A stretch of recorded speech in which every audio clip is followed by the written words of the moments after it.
英語聞き流しリスニング、英語テキストと MP3 ダウンロード、その他の物語はホームページからお聞きいただけます。88thpp.com 88thpp.com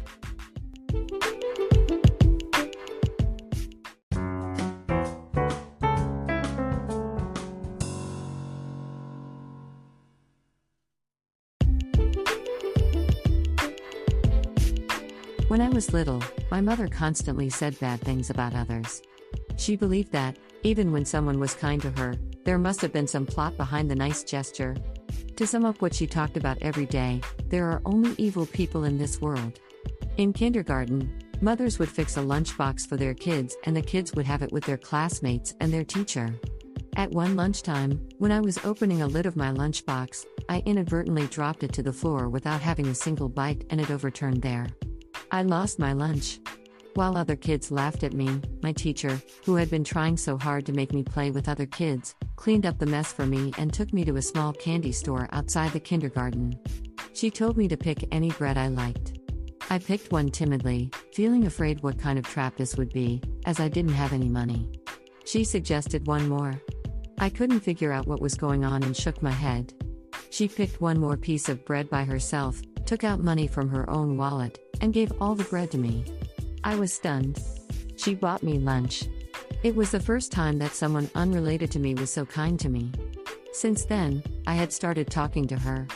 Even after I finished kindergarten, I had kept exchanging letters with her and I still sent her a Christmas card every year. She was the first person who destroyed my mother's theory of the evil world and taught me that there were some good people in this world.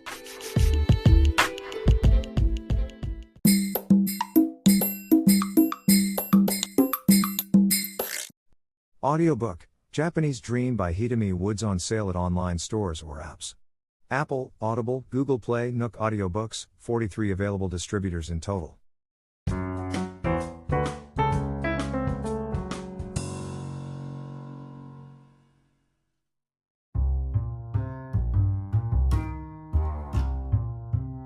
A couple of nights ago, I woke up in the middle of the night when I heard a loud thud.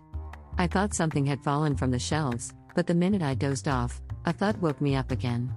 This time, it sounded like my inner noise coming from my head.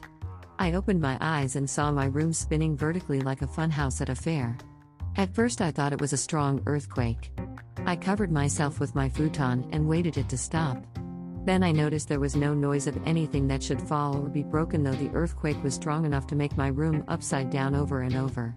Besides, while my room was rolling, I hadn't fallen from the bed. The room was in dead silence and I lay still. I realized it wasn't an earthquake and removed the futon from my face. The room was still spinning around me violently and finally I understood I was having massive vertigo. Since I had hardly ever had vertigo in my life, fear engulfed me. I wondered if I was dying now and this was how it felt right before people died. I asked myself if I had bumped my head on something earlier or eaten something bad, but I had no idea. Long, terrifying minutes later, the spin stopped. I felt queasy and went to the bathroom to feel better. And then, the bathroom started spinning madly. I held onto the wall desperately not to roll around. When it stopped, fierce nausea hit me. I got back to my bed to lie down, and the incredible amount of sweat began to pour out of me. I had never sweated so much before. It was as if every pore on my skin had spewed sweat all at once with all their force. I saw my sweat dribble down onto the floor and was fully convinced that I was dying. The first thing that came to my mind was my new song I've been working on. I regretted not having finished it and thought I should have worked for it much faster.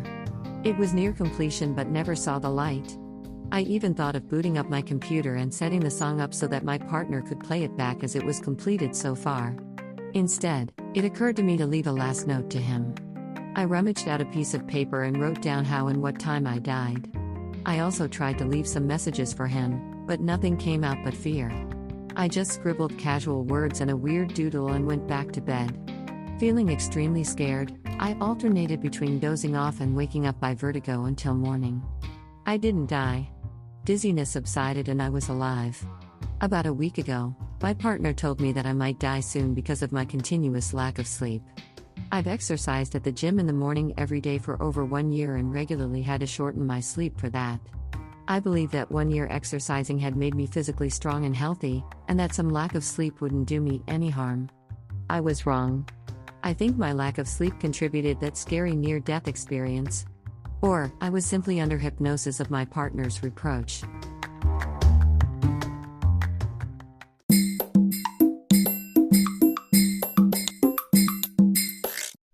Audiobook, Japanese Dream by Hitomi Woods on sale at online stores or apps. Apple, Audible, Google Play, Nook Audiobooks, 43 available distributors in total.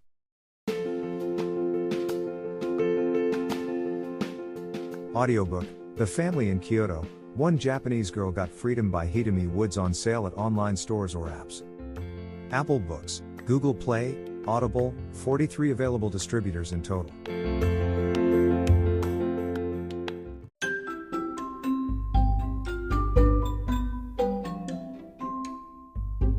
大好評。秀美ウッズがデザインしたとってもかわいいオリジナルグッズが手に入る。トートバッグ、缶バッジ、ステッカー、T シャツ、トレーナー、パーカー、文具、その他いろいろ、エリゼン .com で見てみてね。erizen.com erizen.com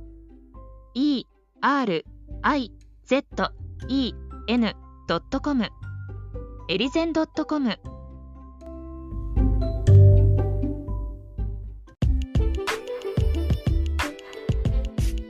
英語聞き流しリスニング、英語テキストと MP3 ダウンロード、その他の物語はホームページからお聞きいただけます。88thpp.com 88thpp.com